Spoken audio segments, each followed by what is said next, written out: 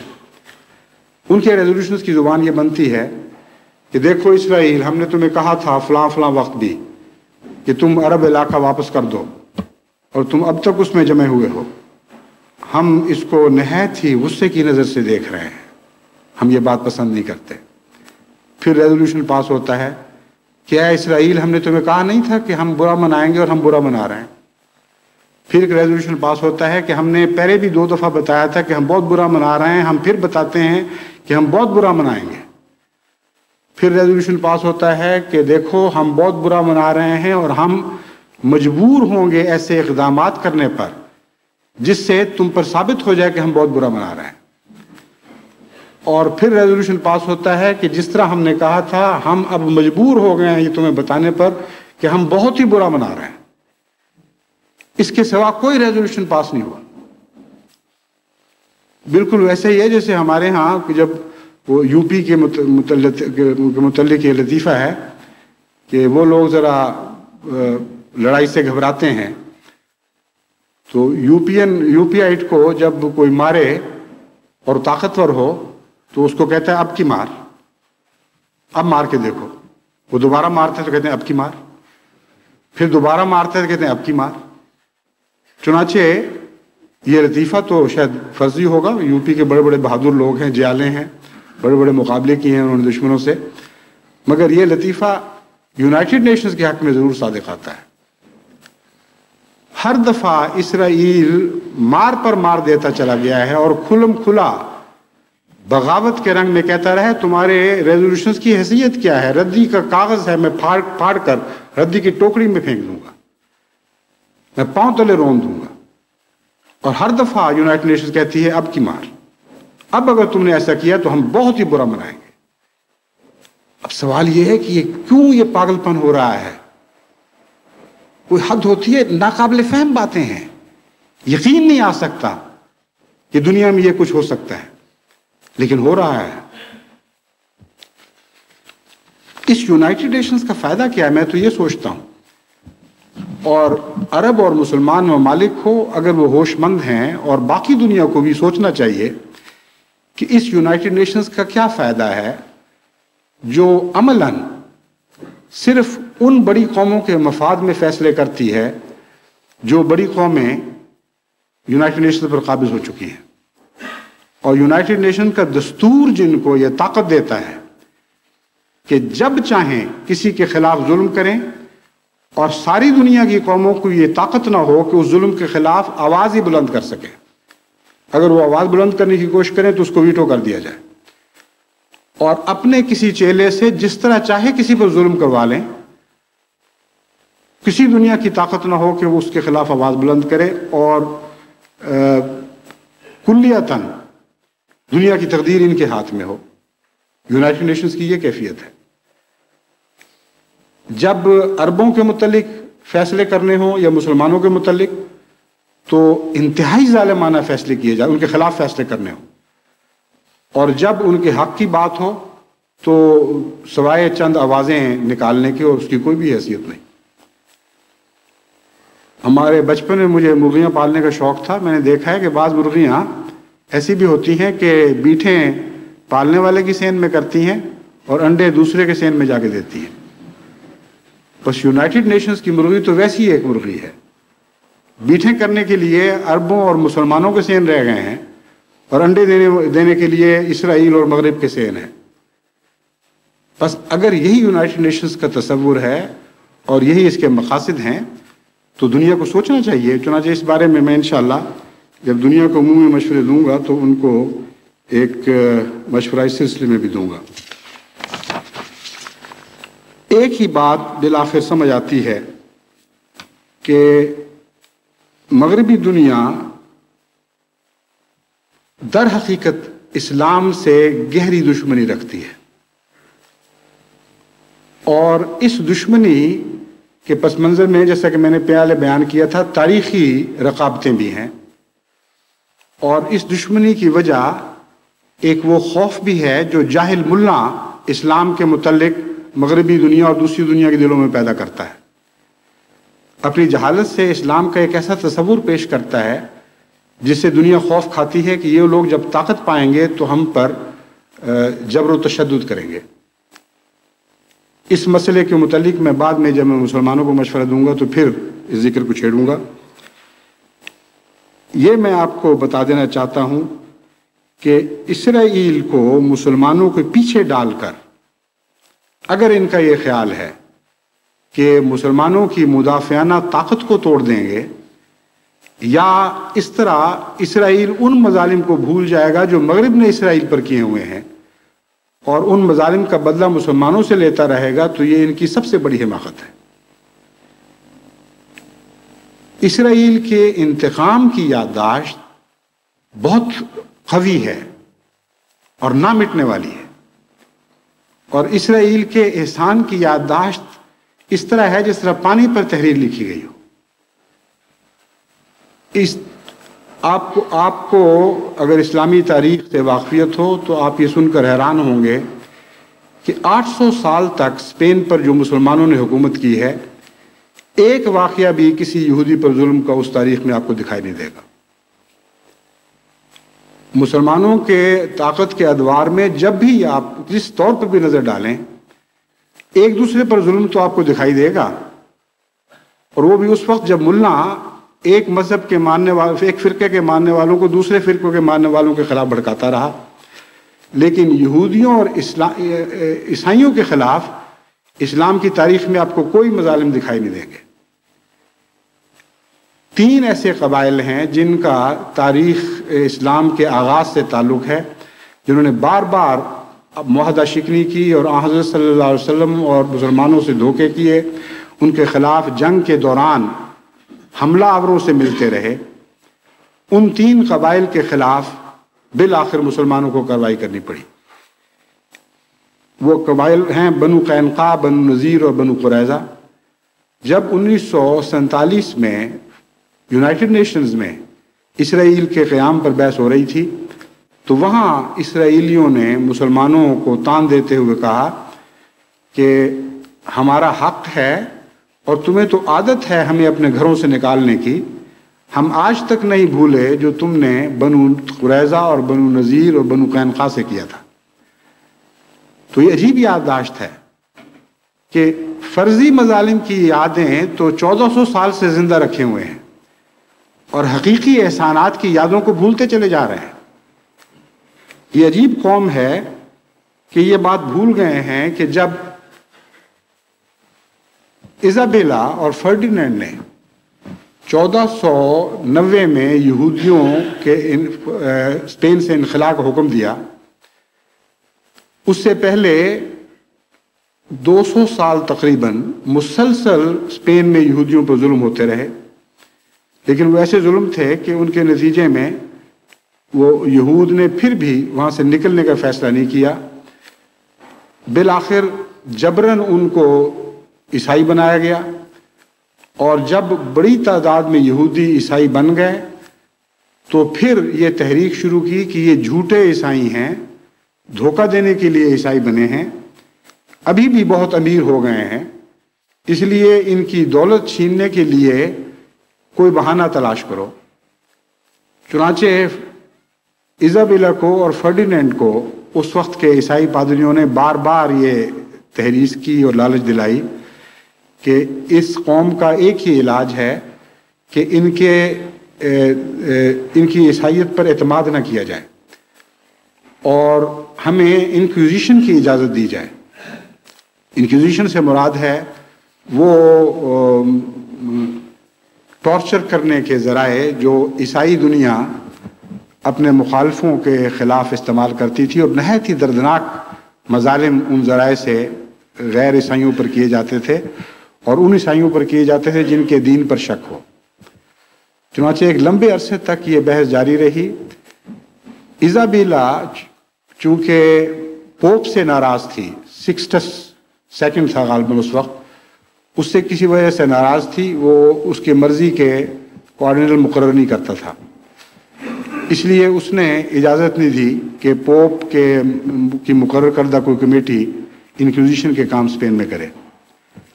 بالآخر فرڈینینڈ کو عیسائی پادریوں نے یہ لالچ دی کہ اگر تم اس کی اجازت دے دو تو یہود کے جتنے اموال چھینے جائیں گے یہ ہم تمہارے قبضے میں دیں گے، ہمیں صرف ظلموں کی اجازت دو، اموال تمہارے۔ چنانچہ 1480 میں انکوزیشن شروع ہوئی۔ انکوزیشن کی تاریخ حقیقتاً اتنی دردناک ہے کہ شاید ہی کبھی انسانی تاریخ میں ایسے دردناک مظالم کی آپ کو مثال نظر آتی ہو جیسے اس زمانے میں یہودیوں پر عیسائیوں کی طرف سے کیے گئے۔ اس کے باوجود دل نہیں بھرا تو 1492 میں ان کے انخلاء کا حکم جاری کر دیا گیا۔ آپ کو یاد ہوگا کہ 1247 سے 1252 تک بلیک ڈیتھ کے زمانے میں یورپ میں پہلے ہی یہود پر مظالم کیے جا رہے تھے اور فرانس میں سب سے زیادہ مظالم کیے گئے۔ چنانچہ وہاں کے مظالم کا تصور کریں کہ وہاں سے بھاگ کر انہوں نے پہلے فرانس میں اور پھر یورپ کے دیگر ممالک میں پناہ لینے کی کوشش کی، لیکن وہاں بھی ان کو پناہ نہیں ملی اور ان پر مظالم جاری رہے۔ پناہ اگر ملی تو فلسطین کی اسلامی حکومت نے دی ہے، یہ ایک تاریخی واقعہ ہے۔ اور دوبارہ بھی ناچسی مظالم کے زمانے میں پھر یہ فلسطین پناہ لینے کے لیے گئے ہیں۔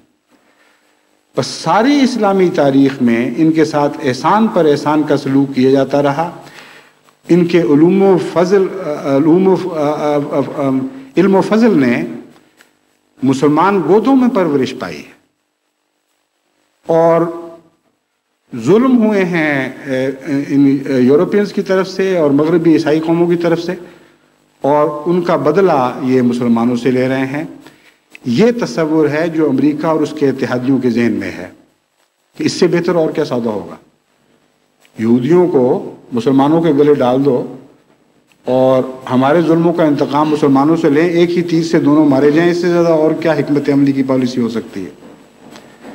لیکن وہ یہ بات بھول رہے ہیں کہ یہودی ظلم بھولنے والی قوم نہیں ہے، ان کی سرشت کے خلاف ہے۔ یہ ناممکن ہے کہ مغرب سے یہ اپنے مظالم کا بدلہ نہ لے۔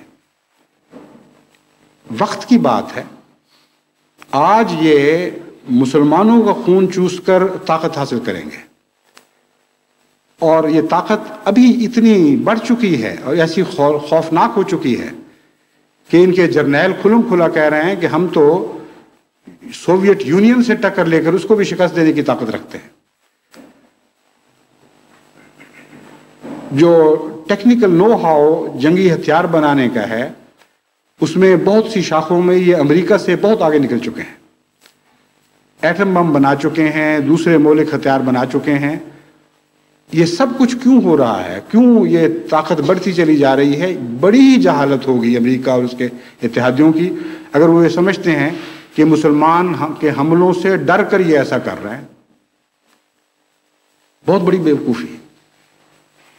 مسلمان حملوں سے ڈرنا کیا، جب بھی مسلمانوں بیچاروں نے ٹکر لی ہے ان کی طاقت کو تہس نہس کر دیا ہے، اور ہر حملہ آور کو ایسی ظالمانہ شکست دی ہے کہ اس سے سارے عالم اسلام کی گردن شرم سے جھک جاتی رہی ہے۔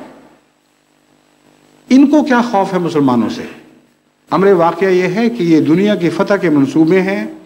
پہلے تیل کی طاقت پر قبضہ کیا جائے گا، ہر قدم کے بعد جب اس قدم کی یادداشت پھیکی پڑ جائے گی پھر اگلا قدم اٹھے گا، پھر اس کے بعد اگلا قدم اٹھے گا، پھر اگلا قدم اٹھے گا۔